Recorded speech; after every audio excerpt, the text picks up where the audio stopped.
well, on the theme of Moses turning aside to see the bush, and this idea that the sacred is embedded and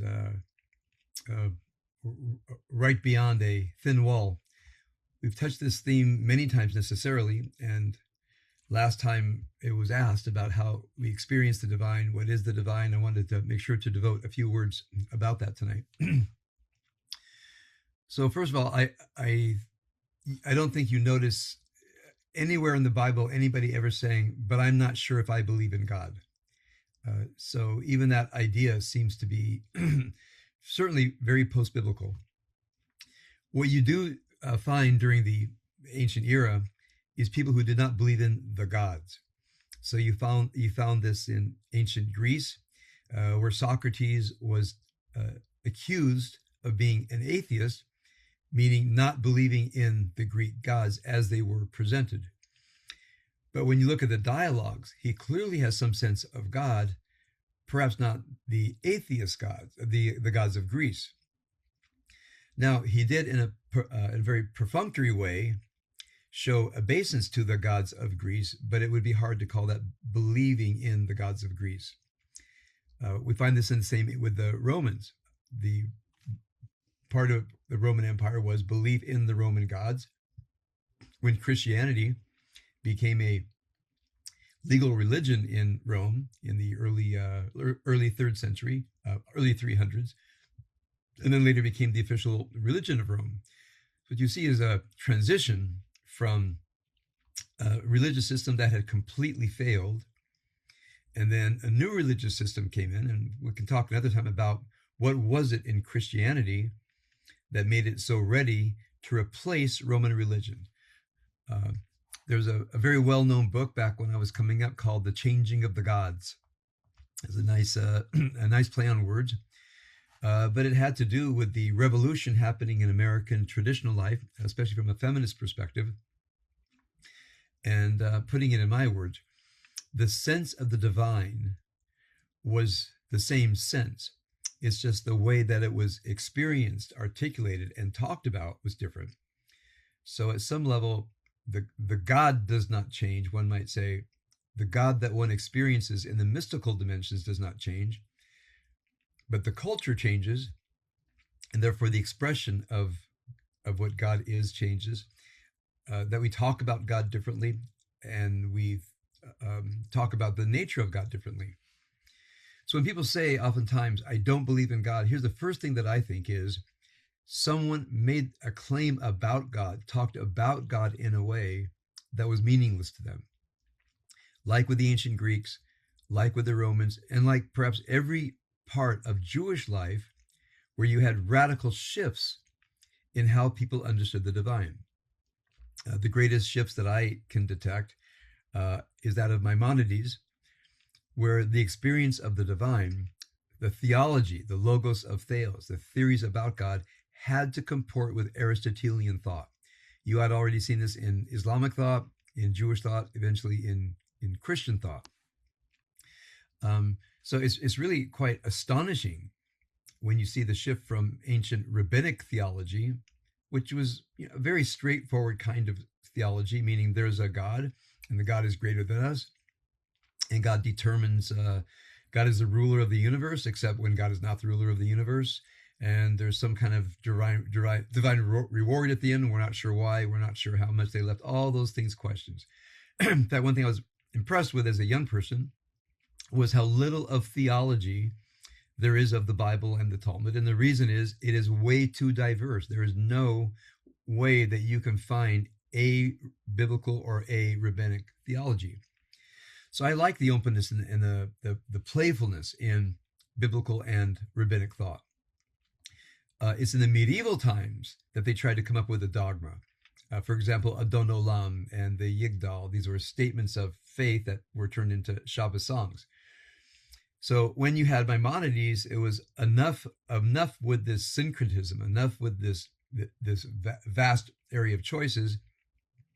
He advocated seeing God in a certain way, and very much along the lines of what he had constructed, Maimonides, a Platonic Aristotelian idea of God that include a God far beyond human experience, you might say the infinite, a divine who does emit a revelation into history, but the revelation serves a purpose, and the purpose is, let's say from a Maimonidean perspective, would be human character, human morals, and the human experience of the divine, and a gradated revolution where different people would only take deeply seriously the part that they understood. So he believed that he were the common people, and from his perspective, you give the common people enough religion to believe in. In fact, it might even be bad religion, which means they might not believe things that the intellectual elites would believe because they're not rational. But sometimes you have to have in the religion things that are not fully defendable from a religious perspective because simple people appreciate them and hold on to them. He was very willing to accept that one part of religion is elitist. But then the further up you go in his ideas of the divine, then you see the Aristotelianism, the idea of the prime mover, that which pushes the universe into being, the idea that every cause has a cause until you get to the prime cause, the original cause that pushes the universe into being, and that is pure thought or thought thinking about itself, and that the occasional mystic can arise into the experience of what we might call the ultimate God, the recondite God, the prime mover God, the God that generates reality, the God whose thought is about God's self. And you find this in Christian thought, in Jewish thought, Islamic thought, Jewish thought, and in Christian thought. The other great revelation happening roughly the same time as Maimonides is, of course, the Kabbalah. Now, the Kabbalah, while being quite diverse, did have a couple of points that if you believed in Kabbalah, I'll have to put this differently. If you believe that Kabbalah expressed your inner life experience of the divine the best, there were a few things that made you a Kabbalist. And one is that the 10 Sfirot that I've talked about many times, that the 10 Sfirot are, are essential to your understanding of the divine, meaning that you believe that the divine reveals the divine self through an emanatory scheme. This is called Neoplatonism. So we have the unfolding from the Ein Sof to Chokhmah to Bina, etc., all the way down to Malchut Shekhinah. So a Neoplatonic unveiling is an essential part of Kabbalistic thought, plus the belief that evil is real. Evil is just not the absence of the good. So you have in Kabbalistic thought, there actually is a Sitra Achra, another side, as it were, that is trying to disrupt the relationship between the emanatory God of the Sfirot, with the people of Israel, you might say, at the bottom here in physical reality, that there is another side trying to come in and disrupt that connection. Now, a great amount of theology comes from that, or theosophy. Some people like theology only with the mainstream text, and theosophy, if it's not mainstream, doesn't really matter. However, if a person says, I'm a Kabbalist, but I know nothing about the Sfirot, I know nothing about the other side, then it would be hard to acknowledge the person as a Kabbalist. So notice we have two different systems where the gods changed. There was a changing of the gods. Now we move into modern times. A very big part of feminism was to degender the language of the prayer book. So I wanted to say, even to the point of creating a degendered translation, especially when the word God comes into usage. So you'll hear me say sometimes the divine, and you'll hear me, partly because in Hebrew, divine is Elohi, or the divine is Elohut. Now the ut at the end of a word makes it abstract. So you can take a word such as Gadol, and Gadlut is great. Gadlut is greatness with an Ness at the end. And I remember in rabbinical school, we all had to take turns during the year to lead a service. And I led a service where I took out the word Adonai and I put in Elohut, meaning divinity. The word Elohut is naturally feminine. So I created a very brief service, not to jar people too much, but instead of Baruch Atah Adonai, where Adonai is a masculine word, I put in Elohut. So it had to be Brucha At HaElohut. Now you can still say Melech HaOlam, but every time God was referred to in the feminine. I wasn't thoroughgoing. I still left the king in and so forth, but it was very common those days to say the sovereign. And people didn't mind too much. I mean, once you decide to put the word in Elohut instead of Elohim and the Yud He Vav He, it's just grammatical Hebrew. So here's the interesting thing. We daven the divine with the word Elohut and just wanted to speak correct Hebrew. So the fact that the Hebrew went from masculine to feminine didn't bother anybody. And the fact that I changed Elohim to Elohut didn't bother anybody, because people actually like the term Elohut, meaning divinity, as opposed to Elohim, typical biblical word for God. So from all this, we discover that the way you language God will make a difference on how you experience God. Now, I think this is 100% true. When I was growing up in my conservative synagogue, I had my conservative prayer book that nobody was bound to edit or mess with. I had different conceptions of God. I somewhat ignored the prayer book as a way to define who God was. Whatever the conservative prayer book said, for me, it wasn't the last word. The last word, what was happening within me. On the other hand, I had such great respect for the prayer book that I did use the brachot as poetry. So when my first experiences of the divine in liturgy, when I began to translate the entire prayer book according to the Hebrew that I was learning, I discovered the profound poetic dimensions of prayer. And I could translate Elohim as Elohut. I could work with Adonai, but the main thing was the poem, not the subject or feature of the poem. So for me, the discovery of the poetic nature of the poetry was much more than my needing to change the God language from one to the other. Also in Kabbalah, when one is meditating on the divine, it is so far beyond masculine and feminine. So people would say they don't like the word melech because it means a male king. And of course, I think of malchut, which means sovereignty. So I go beyond it, is the sovereign male or female? Because it doesn't make sense when one is speaking about the divine. It's a term far beyond gender. Some people say that you cannot transcend gender in your thinking. That's a dogmatic statement, and I don't agree with it. I think when I think of sovereignty, I can think of the kind of classical American way, that a sovereign is that against whom one has no rights. Think about it for a moment. In a government like the United States, like Israel, we have elected officials, and they are restrained by natural law, natural right, and the legal system on how much the government, meaning the other people assembled together, can intrude upon your life. They have a natural limit. Well, when I think of a sovereign, the sovereign has no natural limit on you. Therefore, the sovereign does not need a search warrant. So when it says, Ner Adonai Nishmat Adam, the light of God is the human soul, Bochen Kol HaKlayot, examining all of the features of the inner moral life, one does not have to say, God, I have the right to privacy here. You can't look inside my moral life. Well, that's part of what sovereign means, is that there is no place where we can keep the divine out because we have a so-called right to privacy. That's what the word sovereign mostly means to me.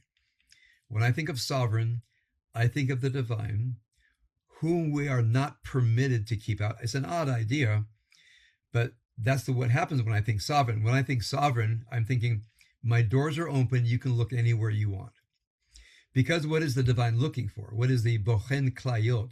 A klaya in Hebrew, oddly, is the kidneys, but they used terms of our organs to describe our inner depths. So I guess when people felt guilty, they would their heart would throb, or they'd feel pain in their chest, whatever. So when they say bochen klayot, literally means check the kidneys, but the klayot was a general word for the inner life. So God is we'll just now say, the examiner of the inner life, the one who understands the inner life. And over again, we have in the Bible, the one who examines the thoughts of human beings, the one who examines the hearts of human beings. So one of my theories of the divine, it's understated in the Bible, but it's there, is a presence that can search out the deepest corners of myself, the parts of myself that I can't even see. Now, why is that so important? Because we people hide from ourselves, and therefore, in some kind of technical way, we try to hide from God. We don't want God to see in our shadows. We've put things in the shadow for a reason. We don't want to acknowledge them. We don't want to experience them. We don't want to experience the parts of ourselves that give the lie to the self that we have created. The created self, the persona, in many ways, is the denial of things we've thought, said, and done, because it would be too much of a rupture for our sense of self. And by the way, I've actually seen this as a counselor, where people do not remember things that they have said and done, even though other people have shared with me great evidence. They'll show me a text, or people will say, well, you actually absolutely said this. Here's the before, here's the after. We were all there. The person says, I have no recollection of saying that, which at some level is not bad, that they've grown so much that the stray, untoward parts of themselves are erased from memory, except they're still there and God can still find them. So I think a religiously mature person says to the divine, please seek out the things that I have forgotten. Please seek out the things that I deny, the parts of myself I don't want to know anymore, because they're still there. And if they're still there, they can still operate.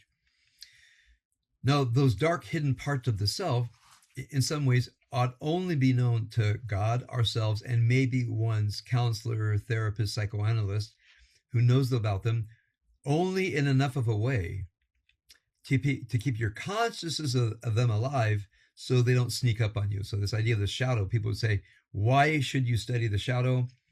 And I say, study from the outside, but just so you'll know that it's there, because it's not dead and gone. It may never come back again in life. You may have been able to break it off so much that it has no power, but it has potential power. And all it needs is a trigger to have that awful, awful part of you, that awful part of you come back into life. And there are many movies and books about a person who lived a very, very austere moral life with other people and was a moral paragon, but found him or herself in a place where he or her had never been. It triggered the shadow. The shadow came in, acted as it wanted, and destroyed everything. And at that time, the person had a choice to make and say, I was wrong. I did have those qualities within me. I did have these destructive forces within me. It got out. I apologize to all of you who I've hurt and specify the apologies. And I admit to myself I'm not in control of my shadow, and the way that I thought, the way my theology helped in this conspiracy not to listen to my shadow. I'm here now. I still want to be a person of not only God knowing, but where God comes through me. Maybe they have to quit what they're doing, if what they're doing involves being with people, and go on with life. But with some people who have had those experiences, they just lie about it instead of saying, I was so sure that it is not I kept it out. And then when it appeared, I could not be I anymore. Either people deny it completely, or they have to get out of what they do and change lives dramatically. But the main thing is, when I've read those books and heard stories, I would say this only works on people without self-knowledge. If you have deep self-knowledge if you understand the idea of the shadow, if you understand in the Kabbalah that there's a Sitra Achra, there's another force in you. There's another force that everything you believe in, everything that you want, it believes in something else. And one thing I've done with my wisdom works, new curriculum, is bring in the idea of the Yetzer Hara in the very beginning of the idea of the wisdom practice. Remember, the wisdom practice is restraint, wall of virtue. When you have discordant impulses come up, you don't talk, breathe, go to a script to buy yourself some time, and know that the minute you begin to work a virtue practice, a practice of restraining the toxic parts of yourself so they don't get out and hurt other people, the minute you build the wall, the Yetzer Hara is tearing it down. That's just the way it goes. So your ability to build and sustain the wall has to be greater than the Yetzer Hara or the Sitra Achra's impulse to tear down the wall. You might say it's not an equal force, but it's a force. It does not like that you're putting walls on its toxic speech. Now, how do I know this? Nearly everybody who said, I will stop with my toxic speech, within a week tells me when they broke. And they say, in fact, Rabbi, I broke harder than I ever have before. One reason is the Yetzer Hara does not like to be ordered around, especially by a newbie, especially by a person who's just trying out being a moral person. The Yetzer Hara doesn't say, what, I'm going to be a boss around by you? You don't even know yourself. This is the first time you've introduced yourself to me. You're not going to put me behind a wall. I used to rule your life, and I will continue to rule your life. By the way, it's not a bad idea to give the Yetzer Hara an ego standing, to give it a voice and an argument. In fact, I many times say to people, when you begin work on the Yetzer Hara, go ahead and give it a voice, debate it, let it hear what it has to say, because it is a subpersonality operating in you and wants to arise in your life. And whatever you want to do with your life, in significant parts of your life, it wants something different. Now, this is my theology. I came last week when I talked about the seven theories of human nature. For me, this is a foundational theory. If the theory does not contain an idea of the Yetzer Hara, of the Sitra Achra, for me, it's an invalid theory. That absence will, for me, invalidate the theory. As I shared with you when I was studying Viktor Frankl with you last spring, I believe it was, and for the great respect that I had for Viktor Frankl, especially in his Man's Search for Ultimate Meaning, which I think was his real book. His first book about what's called A Psychiatrist Experiences the Nazi Camp. It didn't sell. When they retitled that book, Man's Search for Meaning, right, it sold zillions of books because they changed the title.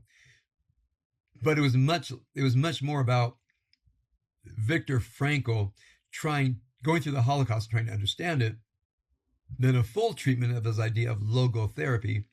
Logos has a sense of meaning, and therapy a sense of healing through a sense of meaning in life. So his second book, called Man's Search for Ultimate Meaning, he much more squarely addresses the inner life of human beings. But as far as I recall, and I could be wrong, he has no theory of evil. He has no theory of the Sitra Achra. Right, so just to sum up from last time and move into my topic for tonight, I want to remind you, theologies are impermanent. Even at one time in life, your theologies can shift. When people say to me, what do I believe? I say it's all shifting. It's all in movement. There's a couple of things that seem foundational. Number one, I'm a God knower, not a believer. Meaning for me, the divine is something that I apprehend with my soul, not something I believe about with my intellect. So sometimes believing about God means accepting some set of propositions to be true. Meaning to believe in God is to adhere to certain propositions. People say, do I believe that God is infinite? I said, it sounds right. I mean, I can't think God is finite, but that doesn't really matter to me. So when people ask me about God, I say, so much I don't know because I don't care. Because what I care about is my inner experience of the divine, where the experience of the divine is a God of love, grace, chen, chen, chesed, grace, love, compassion, etc. As I tap myself into that, and that as it pours itself into me, and then of course what I feel left over is the Yetzer Hara does not like my being filled with that experience. So some of you have asked me about this last time, so I thought I'd give a few words tonight. In experiencing the divine, do not bring up theology. Don't say, I don't believe in God because of what somebody said you have to think or do if you believe in God. Let go of all of that. Trust yourself. Trust the reading that you've done, and you sit and you breathe deeply. And as you breathe deeply, you try to push out all other thoughts. And one way to this is experience the deepest values that you hold.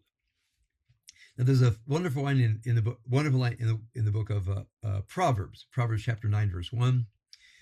It says, "Chokhmot banta beta, wisdom has built herself. Chatzva amudeha shava." Chatzva has carved out seven pillars. So, by the way, Lawrence of Arabia, T.E. Lawrence, wrote a book called The 7 Pillars of Wisdom based on Proverbs chapter 9, verse 1. So think there's something called chokhmah, that whatever you know is organized into a kind of a knowledge.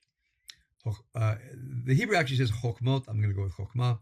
Chokhmah banta beta. Wisdom has built a kind of an abode, a kind of consciousness that we live in. And then it says chatzva amodeha shiv'a, if I have that right, and it has lachatzov is to form, to create, to excavate, to chisel, to woodwork. Seven amudim, okay, 7 pillars, the 7 pillars. So here's an exercise for you. If a person says, I'm so blocked from experiencing the divine, try to imagine that you're by it. The structure of your inner life, okay, has built 7 pillars, which means who you are is supported by 7 pillars. Amudeha Shiva. This is the book of Proverbs 9:1. Now ask yourself, what are your 7 pillars of Chokhmah, 7 pillars of wisdom? Now, when I was thinking about this, I decided I'm not going to, I'm going to let my unconscious talk. I'm not going to search around and, what are the befitting words that I know, qualities that I know that one could reasonably call a pillar of the divine. I'll show you where I'm going with this. So as, I study different parts of the Bible all the time, every day. And because of what I'm studying, including Psalm 51, David's great confession, any beginner says, Rabbi Finley, how do I start reading Psalms? You say read Psalms every day. I start with Psalm 51. This is David's piercing admission of his affair with Bathsheba and all that came about it. And David having to look at himself. The king can do no wrong. The king is not subject to any law but God's law. And we all know we can just block that out. I mean, if one believes there's God's law and you don't want to be controlled by God's law, just block it out and don't talk about it. Don't think about it. Well, that wasn't David in Psalms 51. David is feeling the divine rebuke profoundly, and in many ways, David's psalm is one of the most profound examples we have of the religion of the inner life. The religion of the inner life. So David is not blocked at all. And if I were to say, what does David talk about? What is his most articulate discovery regarding his inner life? I would call it remorse. In Hebrew, harata, or lehitcharet, to regret. I've shared with you examples of people that said to me, Rabbi Finley, I don't want to live with regret. I think there's some book out that says, live now in such a way that you regret nothing. Well, they get it backwards and regret nothing. And I say, is there anything that you regret? And they say to me, I wouldn't be who I am now without my actions in the past. So by definition, I'm not allowed to regret anything. I really cannot do spiritual work with these people. There's somebody else selling that. I don't buy it. I don't sell it. I can't teach it.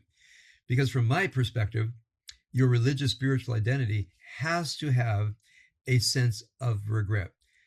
So it was so odd for me to think this.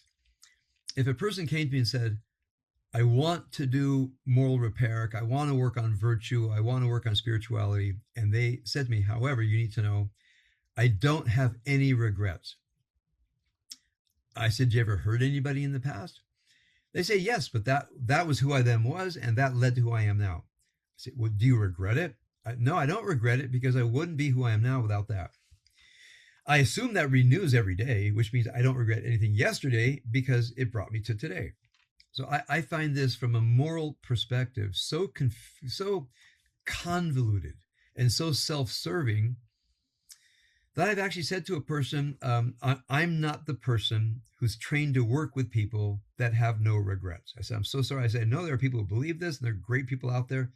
It is not I, because a lot of what I teach eventually is rested in regret and repair. Regret and repair. If you don't, regret allows you to repair. No regret, you can't repair anything.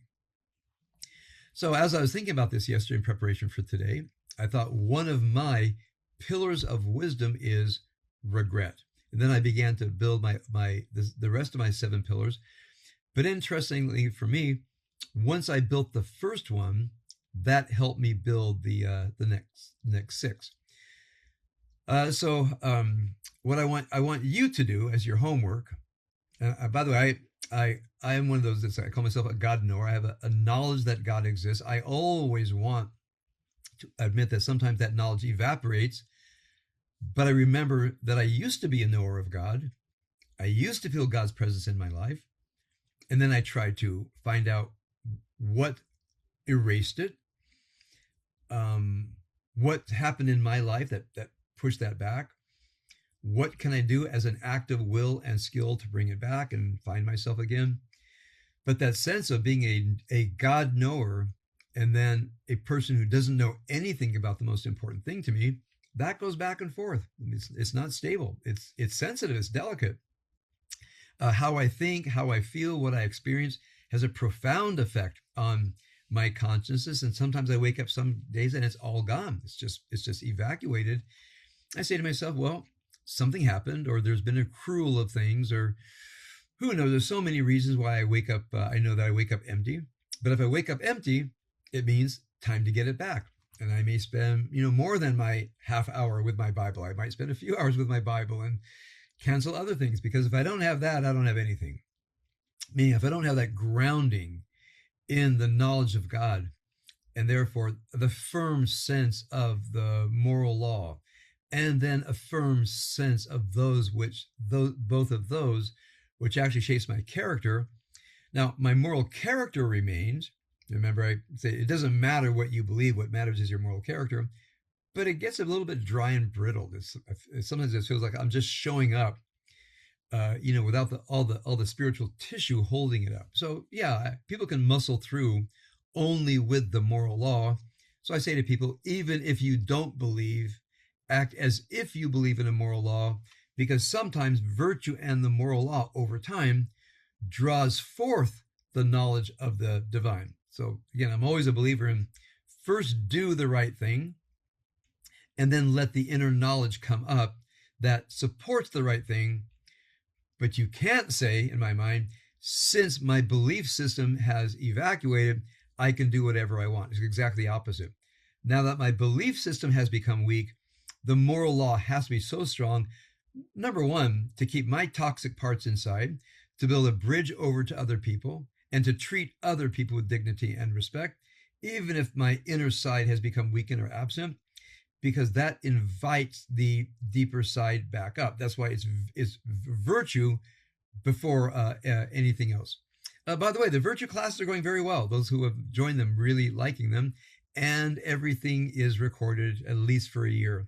So if you join at this point, maybe you can't even come. They're at uncomfortable times, Pacific time, so we can begin to attract some Israelis. And we have actually So just remember, if you sign up, you have the courses at least for a year. Why do I say at least for a year?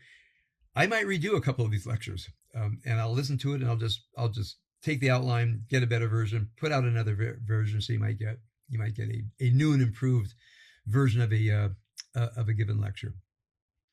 So what I wanted to do now was, now that I've more or less delivered what I want to share with you, I want to share with you the text that helped propel all of this into motion. Hold on a second. I'm going to my share screen. There it be. And here we go. All right, so our Torah portion. It says, let me try to get it as big as possible. If I can expand the font with my two fingers. Yeah, here we go. This is the beginning of our Torah portion. Exodus chapter 6, verse 2. It all begins on verse 2. Vayidaber Elohim el Moshe, and God spoke, and Elohim spoke to Moses. Vayomer, and said, Vayomer Elav, and said to him, Ani Adonai. Now always remember, when you see Adonai, that's not what these four letters say. The four letters are Yud, He, Vav, He.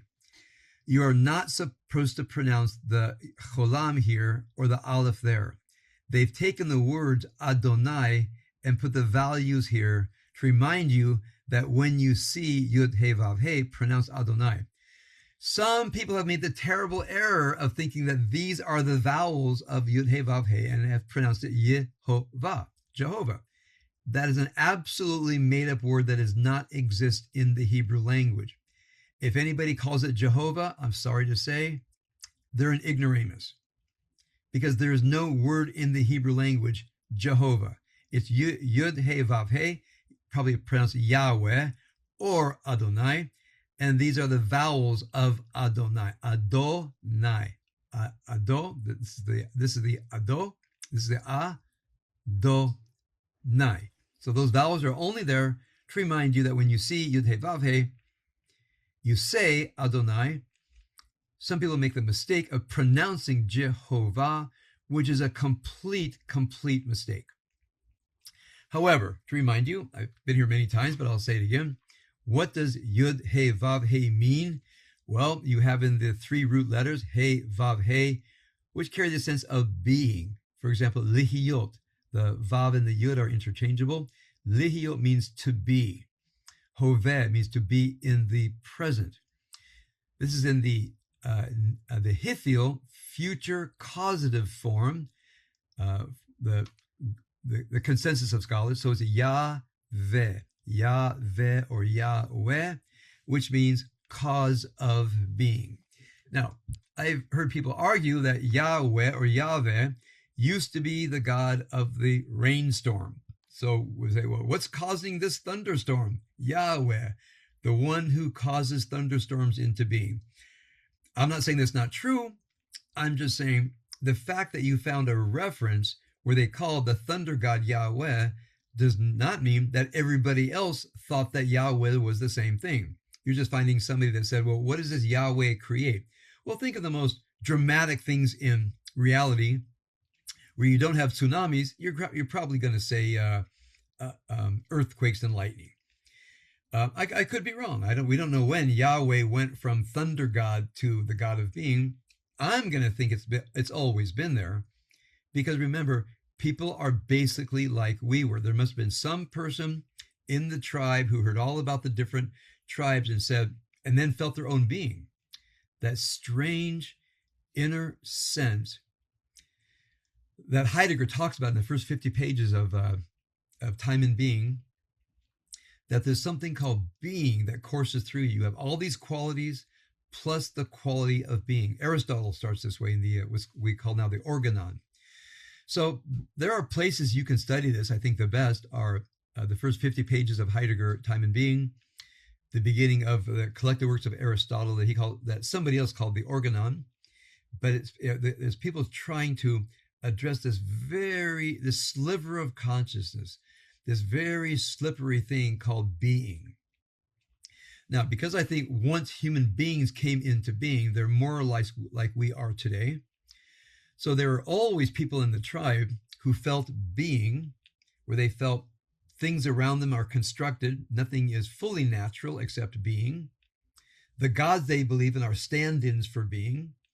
And I think these people are inherently mystical, meaning they're not going to participate in the tribal cult with any fervor. Their deepest religiosity is the mystical reality of the being. So I believe that Yud He Vav He is a word that means the cause of being. It's essentially a mystical word, which I think is one reason when they had to find a word so you wouldn't say Yahweh, they came up with the word Lord, which I really, really don't like. It's as if they were afraid that they couldn't actually say cause of being, that it would freak people out. Blessed are you, the cause of being. People would like tear their hair out and, and strip down and run around the synagogue, like berserk or something. That hasn't happened. But people who don't like the term Lord haven't run berserk in the synagogue. They just run out of the synagogue. They say, I don't believe in a God called Lord. Just try to imagine if back when they were translating the Hebrew into English, someone said, praised are you, the cause of being. How many people would not have to run out into an ashram? In fact, the rabbi may have taken upon him or herself to say, now that we know there's no Lord in Judaism in the prayers, it's blessed are you, the cause of being. I may now have to teach what it means to experience the cause of being. Go back and review Heidegger, because he's not accessible, but he's the most well-known that talks about this. Go back and read the Organon in translation. And for myself, have a rough understanding of what being is, and then translate the prayer book. Because all over the prayer book it says, Baruch atah Adonai, or Baruch atah Yahweh, the cause of being. Now, you're not supposed to say Yahweh in Hebrew. It's a forbidden term. You can say Adonai as long as you translate it, cause of being. Now, here's something fascinating. Va'era el Avraham el Yitzchak Yaakov. I appeared to Abraham, Isaac, and Jacob. Be'el Shaddai, through the means of the term El Shaddai, God Almighty. So scholars believe that El Shaddai might mean something like what it says, Shaddai, powerful. Okay? I'm not going to contest that. This is Ushmi, but my name, Yud He Vav He, but my name, cause of being, Lo Nodati Lehem. I did not make known to them. Now, this does not seem to be a true statement, because there are passages in Genesis where we do have Yud He Vav He appearing. So I came up with a little story in my mind. I like to do this now. I feel I can just rewrite the Bible any way that I want as I arrive at my dotage. So I had an idea that this is such an off-flyer text. If you look at what happens before that, we're right into the Exodus story. We have this two verse break, and it goes right back into the Exodus story. So here's the little myth that I created. Like, where'd this come from? I'm asking myself. So all the texts have arrived in Babylonia, and the main scribes are sitting around a table trying to put them all in together, because they got to take all of these discordant, different texts and differing texts and put them into one scroll. And Ezra has given the command, nothing is left out. If it's inconsistent, if it's diverse, if it's contradictory, it doesn't matter. It's for a later generation, meaning we. So off in the corner, there is a scribe who's dealing with what you might call the little parchments that got left in the bottom of the wagon. And then they have this idea that as they're unloading the stuff, one of the moving company says, what about this trash here? And the supervisor says, there's no trash. It all goes into the scriptorium. But they're bringing little scraps of parchment in the scriptorium. They don't give them to the main scribes who are working with the J source, the E source, the P source. In the side, he's dealing with, I made up a shopping list and papyrus Post-its and so forth. And he comes across this little parchment that says, Vaydaber Elohim el Moshe. God spoke to Moses, Vayomer elav, says to him, Ani, cause of being, Yahweh. Then it goes on and says, Va'er'eh el Avraham el Yitzchak el Yaakov el Shaddai. I only appeared to the ancestors as El Shaddai. Ushemi Adonai, Shmi, cause of being, Yahweh, lo nodati lahem. I didn't make known to them. Now you look all over the book of Genesis. There's many times where Yud He Vav He, cause of being, Adonai is mentioned. So he calls this out. He says, "Wait, everybody! I just discovered something." So in my little made up scene in the scriptorium in Babylonia, Ezra says, first of all,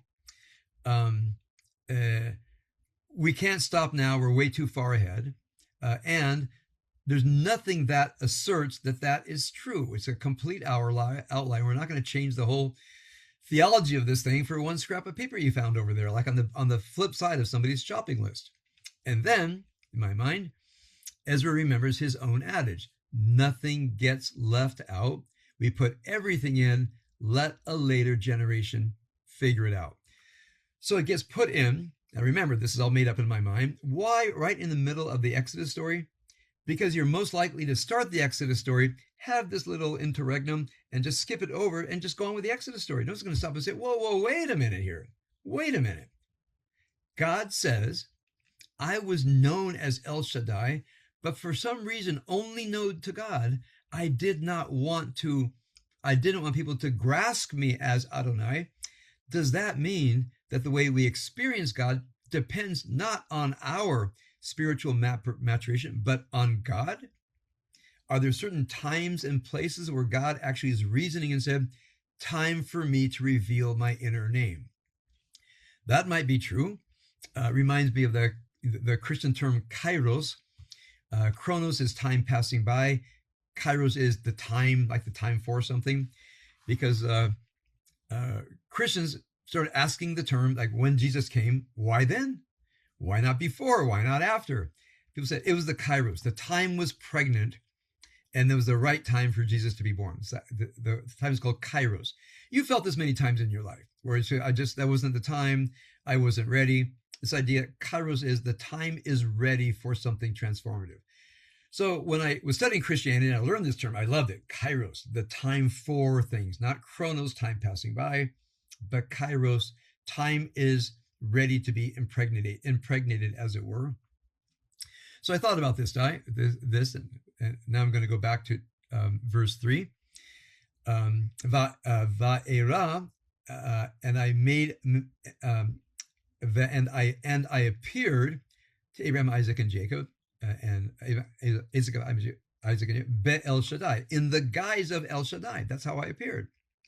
Ushmi Adonai, but my name, Adonai, Yahweh, Yud He Vav He, lo nodati lahem. I didn't give it to them. Why? Kairos. Wasn't time yet. So that's a pretty deep thing. Even a deeper thing is, God's name. He says, Shmi Adonai. So many years ago, I thought about the name of God means the apprehendability of God. So your name of God does not define God, does not put God in a box, but rather gives you a handle so you can think about God. So the name of God is the apprehension of God, not the definition of God. I think it's a category mistake that many people make. The name is the essence. So in my hero in the scriptorium, it's in my Shabbat thought, I name him Benjamin. So he's now brought up to the round table, and he's working on the big scroll, but he'll never forget the little gem that he discovered. And in his own, this is my imagination, in his own time, he's sitting and thinking, wow, what are all the names that the tradition has given this experience? And then once they say a name, they think it's a different essence. Someone says, well, what do you think is the essence of God? Well, I think the essence of God is love. I think the essence of God is justice. I think the essence of God is forgiveness. Like there's all these different gods. And he knows to himself, they're all handles. They're all handles. If the deepest thing that you feel God is as a forgiving God, that's your handle. That's your way in. So whatever is the deepest part of you is the handle that you will create, the apprehendability of God. So in my mind, this Benjamin, the brother of Baruch ben Neriah, some of you know, is the secretary scribe of Jeremiah. So he has a much less known younger brother named Benjamin, and I think Benjamin, going through his life, looking at his older brother Baruch ben Neriah and his connection with Jeremiah, says, "Man, I wish I could have been him. I would have been a great secretary to the greatest prophet we've known, but look, here I am." And now he's the guy, in my mind, discovers the parchment, sneaks it into the Bible. Nobody pays attention to it. He's meditating on it and says to himself, there are 72 names. He's counted up to 72. 72 names of God, 72 apprehensions of the divine. And then what happens to him? He has the experience that I wrote about in the beginning of the Parsha, which is my using a poem by Rumi that I I said to you all that I'm reading. I have this poem basically memorized. I love it so much. So I'm going to read you a poem. Now remember, Rumi wrote in Farsi. I have the Hebrew translation, so I'm going from the Farsi to the Hebrew to English, because my English Farsi Rumi is still in our storage. All right, I'll go line by line. You ready? This is Finley translating the Hebrew of the Persian of Rumi. Zehu, I might have read this last week. Zehu chok chadash sheshikurim chayavim lariv ulehitvakeach. This is an old law that drunk people are obligated to bicker and to argue. Ha'ohev eno pachot garua. The one who loves is no less. Hu nofel lebor. Who, the lover, nofel lebor, falls into a pit. Ach betachtit habor hu motzeh. However, at the very bottom of the pit, he finds mashehu zoher, something gleaming, from the same word of Zohar.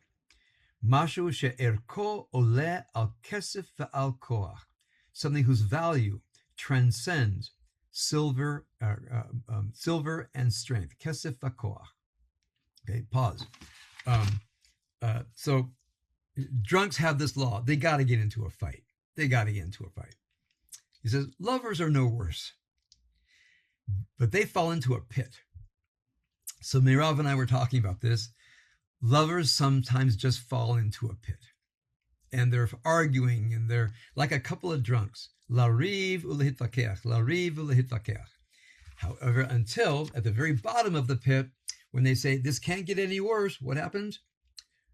They find betachtit habor hu motzeh mashehu zoher.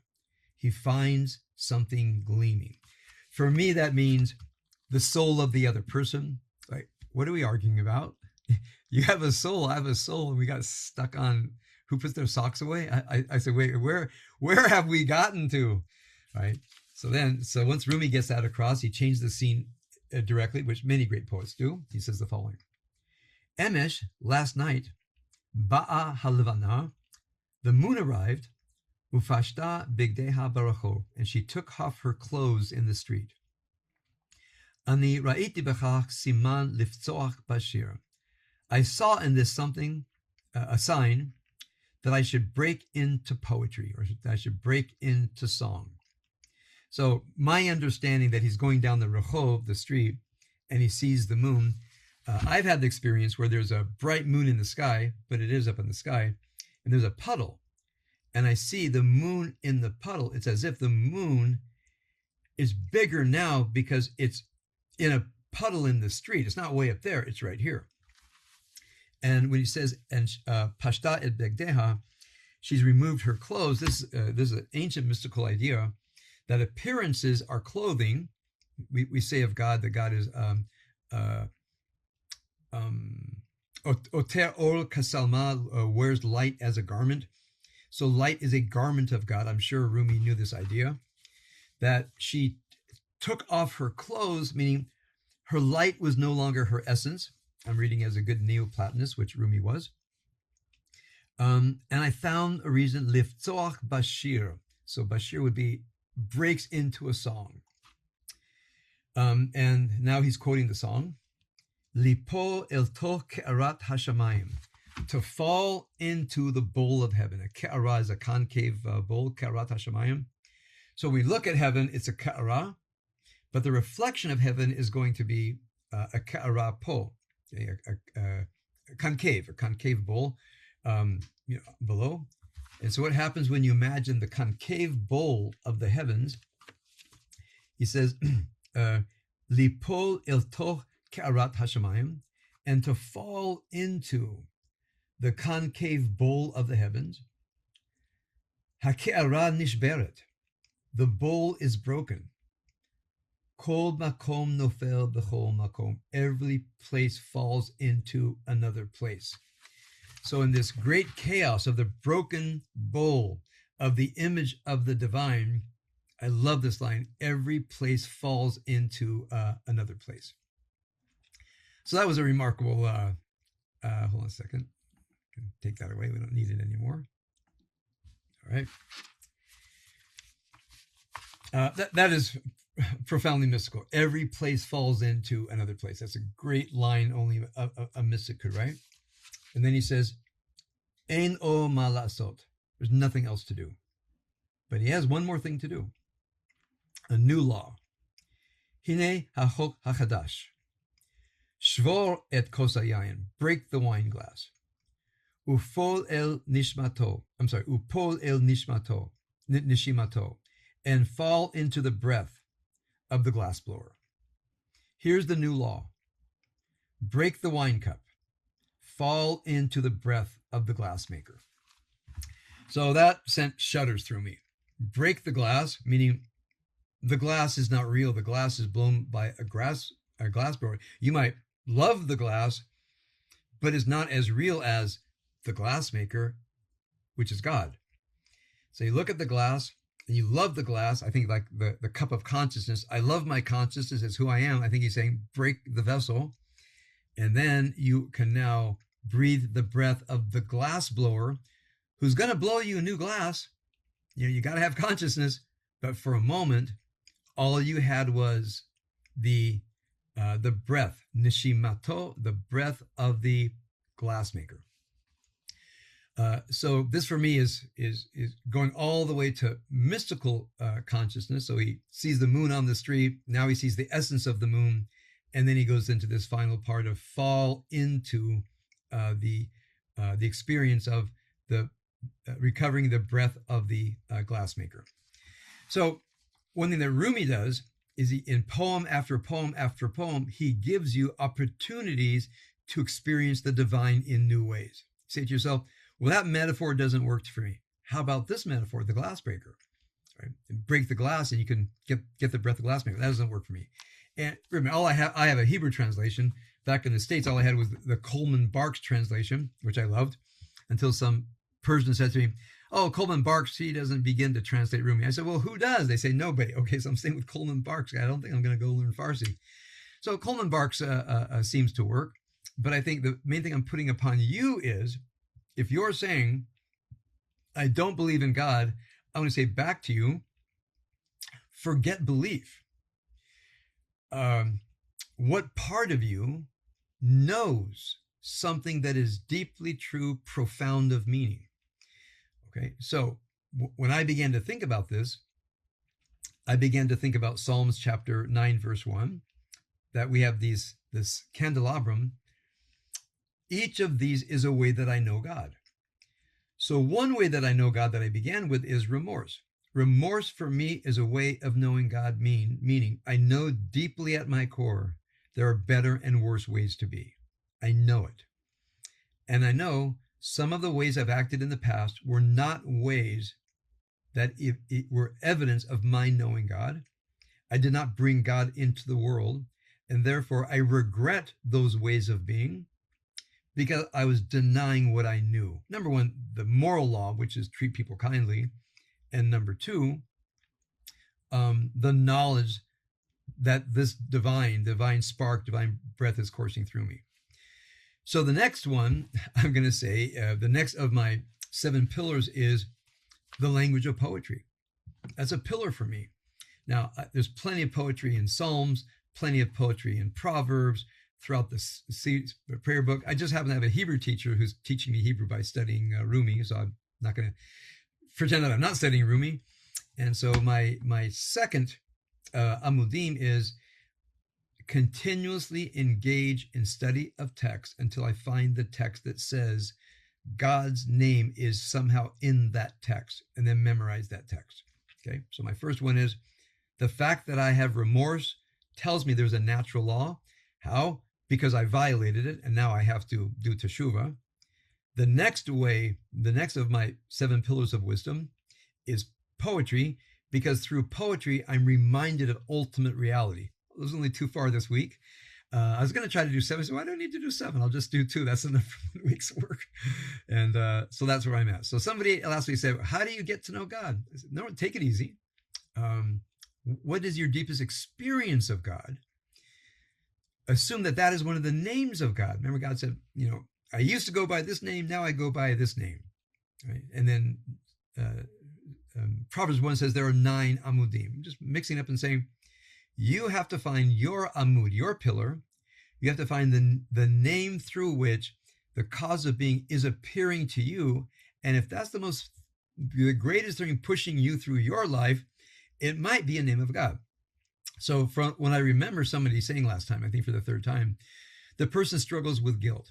I thought about that. I thought to myself, guilt might be the most meaningful thing in their life right now.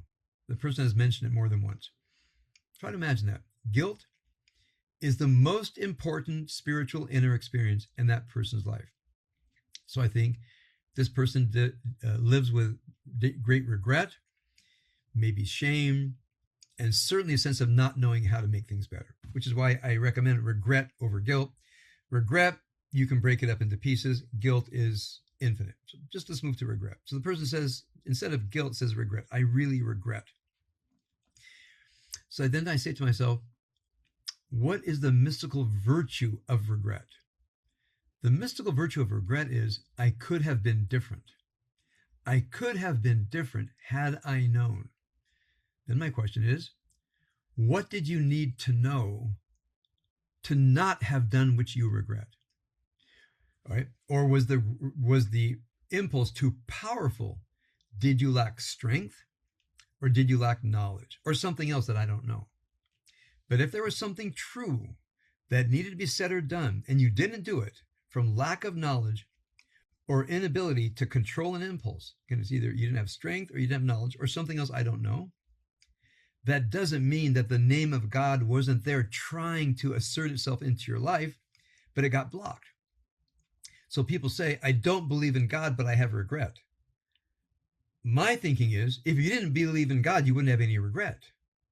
How could you have regret if you don't believe in some ultimate meaning of the universe that you didn't bring into being? So if you deeply regret, it means you believe in some kind of ultimate meaning that I call God that was trying to express in your life. By feeling regret, you are testifying to the reality of the divine, at least for me. So instead of saying, I don't believe in God and I feel regret, I should just put those two together. I feel regret because the knowledge of God is pulsating within me. It wanted out. It didn't get out. And now I am going to do teshuvah. I'm going to undo that regret. Ideally, what happens is the experience, knowledge of God flows out. So what's the nafkamina? What's the takeaway? Because I thought about that person this week, because I studied Rumi this week, because of the coincidence of our Torah portions, God says, that used to be my name, now I got a new name. That God runs by many names. So let's all think of what deep meaning is happening in my life, so deep that it's one of God's names. And then what we need to do is try to allow ourselves to live out that name of God. All right, that's my presentation for tonight.